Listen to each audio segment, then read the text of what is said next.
ఓం శ్రీ గురుభ్యో నమః. దశ మహావిద్యలలో కాళీ మొదటిది.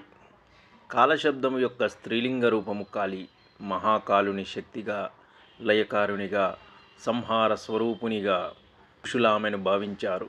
వేదములలో కూడా కాళీ విద్య మంత్రరూపముగా భావిస్తున్నది. కాళీదేవి అవతరణను గూర్చి పురాణాలలో ఎన్నో కథలున్నాయి.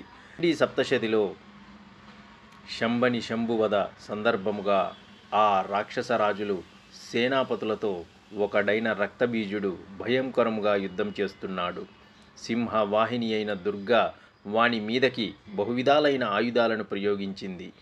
ఏ ఆయుధం కొసతగిలినా వారి గాయమై కారిన నెత్తురు చుక్కలలో నుండి వందలాది వేలాది మంది రక్తబీజులు పుట్టుక వచ్చి యుద్ధం చేస్తున్నారు. ఎటు చూసినా రక్తబీజులే. వాడిని చంపాలంటే నెత్తురు నేల మీద పడకుండా చెయ్యాలి. దానికోసం దుర్గాదేవి శరీరములో నుండి భీషణమూర్తి అయిన కాళిక ఉదయించింది. ఆమె తన పొడవాటి నాలికను నేలపై పరిచి క్రింద పడకుండా రక్తబీజుని రక్తాన్ని తాగివేసేది. మదమత్తుడైన రక్తబీజుడు సంహరించబడ్డాడు. ఆ కాళిక శత్రు సంహారమూర్తిగా ఆనాటి నుండి లోకములో ఆరాధించబడుతున్నది. మరొక కథ. సృష్టి ప్రారంభంలో మహావిష్ణువు నాభికమలం నుండి బ్రహ్మ ఉదయించాడు. ఆ విష్ణువు నిద్రావశుడై ఉండగా ఆయన చెవిలోని గుబిలి నుండి పుట్టిన మధుకైటభ అనే రాక్షసులు బ్రహ్మను బాధించటం మొదలుపెట్టారు. బ్రహ్మగారినేమీ చేయలేక మహావిష్ణువును నిద్రలేపటానికి ప్రయత్నించి విఫలుడై మహామాయ అయిన కాలస్వరూపిణిని స్తుతించాడు. అప్పుడు మహాకాళి అవతరించి విష్ణువును నిద్రలేపింది. శ్రీహరి రాక్షసులను యుద్ధం చేసి చంపాడు. ఆ విధముగా తన మాయావశుడైన విష్ణువునకు జాగృతి కలిగించింది. రాక్షస సంహారానికి శక్తినిచ్చినది ఈ దేవతయే. ఈమెయే మహాకాళి అని చెప్పబడింది. ఇంకొక కథ. మహాప్రళయవేళ సంహార శక్తి అయిన కాళి మహాతాండవం చేస్తున్నది. ఆమె పాదఘాతములకు సర్వగోళములు సమస్త లోకములు దద్దరిల్లిపోతున్నవి. దిక్పాలకులు కూడా దేవతలు కూడా భయభ్రాంతులైనారు. అప్పుడు పరమశివుడు లోకరక్షణార్థమై ముందుకు వచ్చి, దేవి, ప్రళయ తాండవం చేస్తున్న నీ పాదఘట్టనకు సమస్త బ్రహ్మాండములు కదిలి కల్లోలితమవుతున్నవి. అవి ఇంక తట్టుకోజాలవు.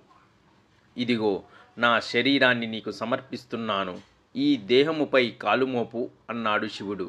ఆ మహేశ్వరుని మాట అంగీకరించి కాళీ శివునిపై నిలుచున్నది. ఆనాటి నుండి కాళీ శివారూఢయైంది. దేవికి తంత్రగ్రంథాలలో ఎన్నో రూపాలు చెప్పబడ్డాయి.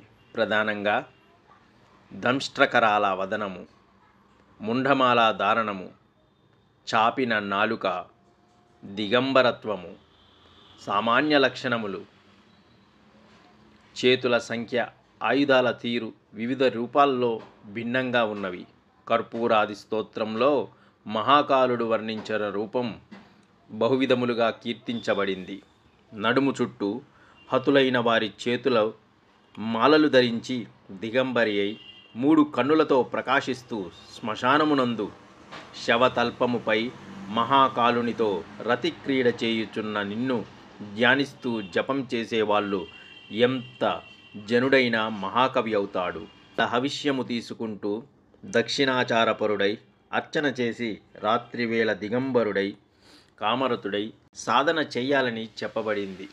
బహువిధములైన జంతువులను బలి ఇచ్చి దేవిని సంతృప్తిపరచాలని ముందుగానే వివరించారు. ఇటువంటి శ్మశాన సాధనలు, కామమార్గ సాధనలు కాళీ తంత్రములలో చెప్పబడినవి. వీటిలో బలులకు చాలా ప్రాధాన్యం ఇవ్వబడింది. సుప్రసిద్ధమైన కాళిదాస అశ్వధాటి స్తోత్రములో కూడా కాళీనామంలో ఇలాంటి శ్లోకాలు ఎన్నో ఉన్నాయి.